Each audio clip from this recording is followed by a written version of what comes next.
শীতের আবহাওয়ার আরও খবর জানাতে চুয়াডাঙ্গা থেকে যুক্ত হচ্ছেন সহকর্মী কামরুজ্জামান সেলিম। সেলিম, শীতের তীব্রতা কেমন দেখছেন? শ্রমজীবী মানুষের অবস্থা কেমন জানাবেন?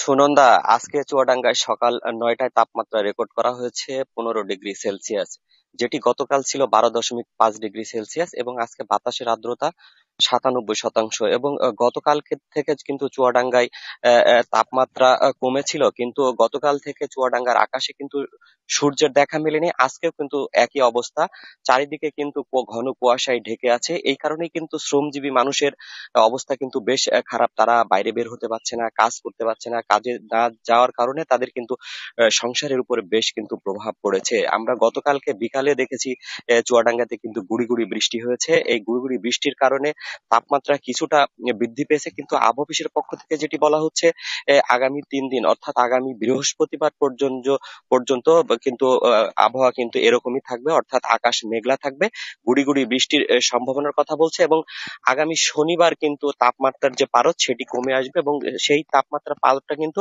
10-এর নিচে নেমে আসবে।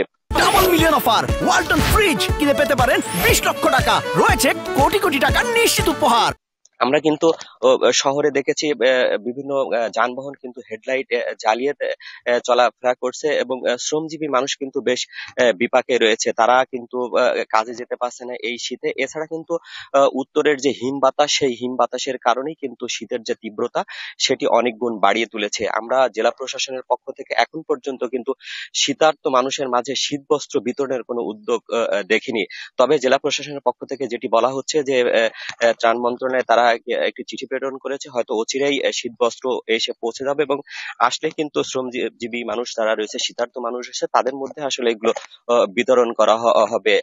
এছাড়া কিন্তু আবহাওয়া অফিসের পক্ষ থেকে যেটি বলা হয়েছে যে তাপমাত্রা এই আগামী যে 3 দিন সে তাপ এরকমই থাকবে।